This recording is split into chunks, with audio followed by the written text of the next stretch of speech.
This happened to my parents back in the late 80s. They were in their mid-20s when this all occurred.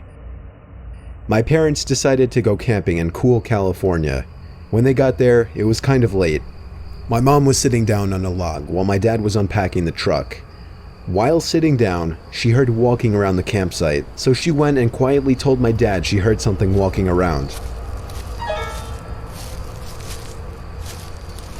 They got the hell out of there just in case. They drove about 3 miles down the road with their headlights off so they wouldn't be followed. Once they got there, they set up camp and they began to drink their asses off while listening to a boxing match on the radio. Eventually, they settled in for the night. Now, they don't know for sure that this next event is connected to the first, but they believe it is. So they settled in, and my dad was asleep far before my mom. My mom was in the halfway state where you're half awake and half asleep. Suddenly, she heard footsteps outside the tent. She abruptly snapped back to consciousness and listened. She tried waking my dad, but he was way too out of it.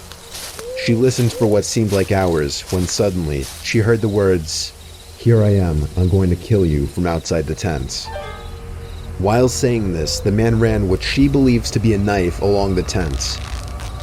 She could hear him walking and dragging the knife. She was literally frozen. She couldn't say anything or move. With her mouth agape, she finally snapped out of it and screamed, "Jim, grab the shotgun and kill that son of a bitch." With that, my dad finally awoke. They heard snapping of twigs and footsteps and heard the guy running away. Of course, my parents didn't have a shotgun. It was a bluff that actually worked. My dad got up seconds later and began to run after him, but he was long gone. After that, my parents decided they were getting the fuck out of there before anything else happened. When they got to their truck, they found out that their tires had been slashed. They were in the middle of nowhere and had no way out with some maniac that wanted to kill them nearby. They actually tried blowing up the tires with one of those things you use to blow up rafts. Obviously that didn't work, but they had to try, right? About an hour or so later, a ranger that was patrolling the area came along and helped them out. He brought them back to town so they could get their tires fixed. While talking to the ranger, they found out that he had been searching for any suspicious activity due to recent murders nearby. My parents were likely the murderer's next victims. I tried to find some of the murder cases online, but was unable to.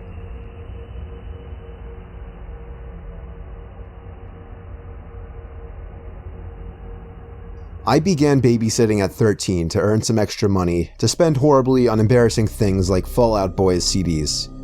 I would almost always work for my dad's clients and get referred by word of mouth. I was babysitting for this one family who had a little girl, 9, and a little boy, 7. The parents seemed okay, if a tad crotchety and awkward, giving me a full schedule to follow and jokingly threatening to beat any boy who might mysteriously show up after they left. It felt cruel for them to accuse me of knowing a boy, given I basically looked like an overgrown baby with frizzly hair at that age. Almost immediately after the parents had left, the little girl started singing the words "We're all alone" in a creepy high-pitched voice. "I know," the little boy chimed in. "Let's play rape." Looking back now, I know the kid probably just heard the term on TV, knew the word was shocking, and said it just for a reaction. I totally bought into it at the time, sputtering wide-eyed and changing the subject quickly. These kids were hell for the next hour. I wouldn't let them watch South Park on the TV because their parents did not seem like the type to allow their precious 7- and 9-year-old to watch a show like that.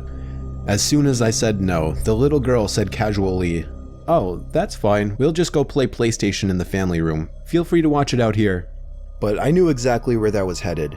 I said they could watch any other TV show in the living room while I made them dinner. The parents had left instructions to make them sandwiches. I could handle that. Before I even got out the bread, I heard a massive crash. It seemed like the little girl had broken a glass.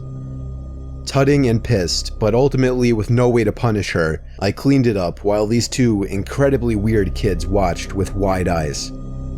Dumping the broken glass into the trash, I went back to making the sandwiches. I'm a vegetarian, so while the kids had chicken, I made a simple salad one for myself. Just as I was finishing, the little boy screamed out in what sounded like an exaggerated scream of pain. Nonetheless, I ran over to the couch in the living room to check on him. My ankle, he howled kind of dramatically, flopping back into the couch. By the way he yelled it, I could tell he was a horrible actor. While I tried to figure out how he had allegedly hurt his ankle, the little girl slipped out of the room.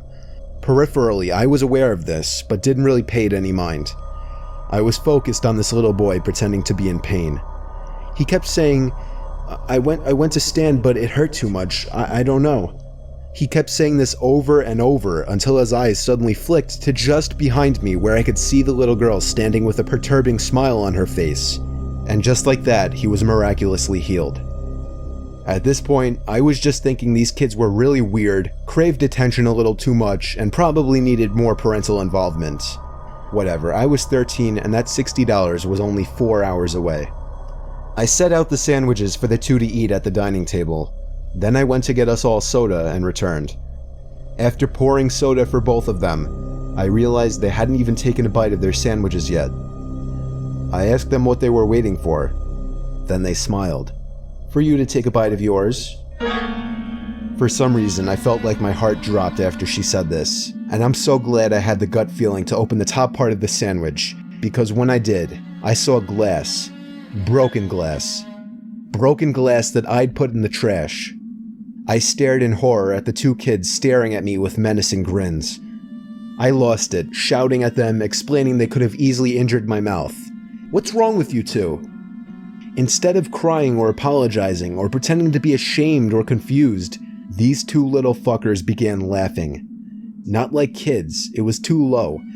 It wasn't that silly, typical kids laugh. It was low and threatening. I'll never forget that noise. My immediate reaction was, these kids are too young to be laughing like that. I called my older sister, cried about what happened, and she came and stayed there with me. We left the house with chills after the parents arrived. I never babysat for those two again. What I can't get past is the level of premeditation that went into sprinkling that broken glass into my sandwich and the totally remorseless way they responded to my getting upset. They were unlike any two kids I've ever met before.